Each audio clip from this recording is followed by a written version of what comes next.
All right, we are back. Tech Math 2. We're looking at chapter 11. We're talking about sine waves. And so we're looking at 11.6.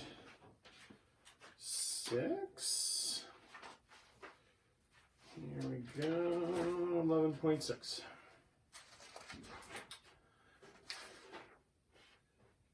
We've got, let's sketch y equals sine of 2 theta. So number 50, page 497.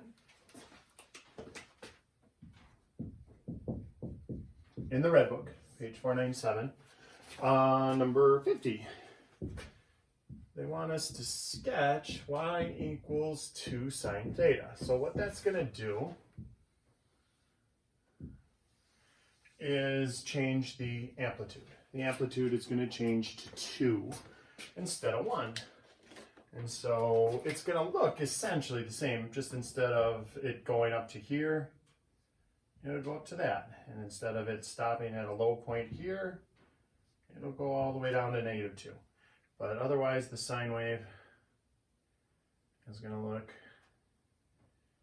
just how the sine wave always looks. And so now if we put in degrees, this is 180 degrees, this is 360 degrees, and then if we split that from 0 to 180, half is 90.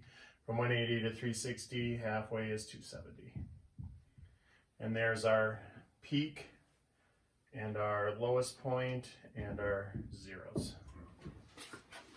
And that's about it. It says plot the horizontal axis, crossing peaks, halfway points. And so they wanted 0, 90, 180, 270, and 360. Got it. And then draw a smooth curve. So we could go like this. If you're really bad at drawing like me, you can put in the peak, the 0, the valley, and the peak, or the 0, and connect the dots. All right.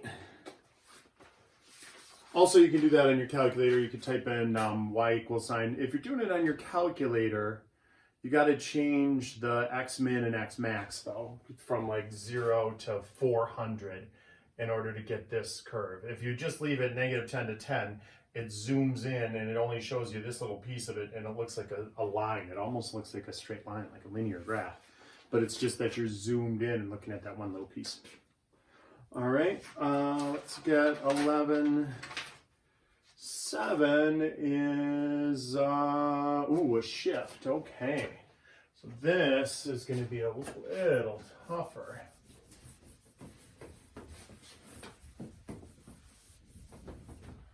So we're looking at, let's look at 55. They want us to graph y equals the sine of theta plus 90 degrees. And now this works opposite than how you would think. You would think plus 90 would shift it 90 degrees to the right, but in fact, this shifts it 90 degrees left. So it picks up the whole graph and slides it 90 degrees to the left and drops it down. So in this one, I'm going to do 2 graphs. We'll do the regular sine curve. So here's just a standard sine curve. From 0 to 360, there's 1. There's -1. And here's 90, 180, 270, and 360. And what we're going to do, that plus 90 degrees actually picks this whole thing up and moves it 90 degrees to the left. So we're going to transfer each one of these. We'll kind of do a big moving sail here, point by point. So I'm going to take this and move it 90 degrees. I'm going to take this and move it 90 degrees. I'm going to take this and move it 90 degrees. Tell you what, we'll use X's for the moves.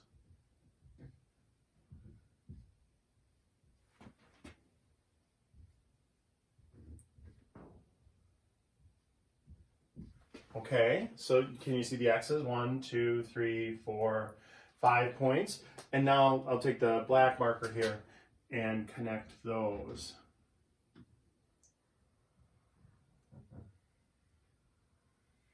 And so that is what we're actually working off of. So this is gone. I'll make that little dash so you can barely see it. All right, so that's gone. That was just used in order to pick it up and move it 90 degrees and drop it down. And so that's a phase shift. And so now this is no longer, it is now a non-fundamental graph because it doesn't start at 0 and go to 360. So plot the points as needed to sketch from -90 to 270 and draw a smooth curve. So we did that. All right. Again, don't worry too much about this. It's on the homework, but we're not going to have you do, I don't think we're going to have you do phase shifts on the test. I'll ask you what happens, what does plus 90 do, and you'll have to know it moves at 90 degrees to the left. But you won't actually have to construct a graph on the test. All right. So let's look at number 60. That's on 11.8.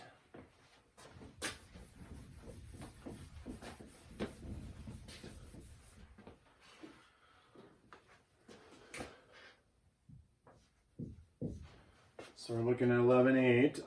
Number 60 wants us to do y equals 2 sine 4 theta.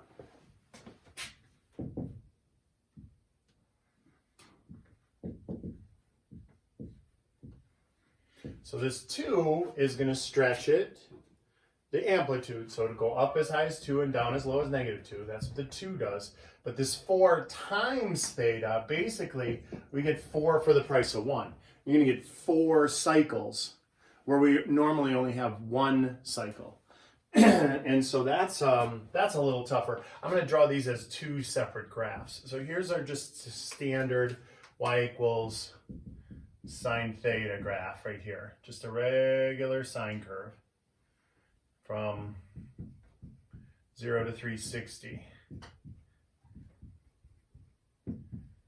All right, so just our normal sine curve from one period. All right, to do this, 2 things are happening. The amplitude is 2, and now we get 4 cycles. So let's think about that. Normally, we have 360 degrees for 1 cycle, 1 period, and we're going to divide that by 4. So now we're going to have every 90 degrees, it's going to replicate itself. So every 90 degrees. So what is that going to look like? Well, it's going to go, it'll look a little squished down because now that's 90 degrees right there. Okay, and that's 1 cycle. So that's 2 cycles, we're at 180. 3 cycles, and you really have to use your imagination. This is all supposed to be symmetric above and below. 270. And then 4 cycles, 360. And so we kind of get 4 for the price of 1. And from 0 to 360, instead of just having 1 sine wave, we actually have 1, 2, 3, 4 of them shoved in there. And so that's what that looks like. If we now superimpose a sine wave over the top of that, it would look very odd. It would look very kind of stretched out. I'll do it in red here with dots. But this is what a sine wave superimposed over the top of it, just a normal y equals sine theta would look like. So see, it stretched it and squished it down where we got 4 cycles where normally we would only have 1. All right. All right. So that's 11.6, 11.7, and 11.8. We're going to do one more video for the rest of chapter 11, and that'll be coming up next.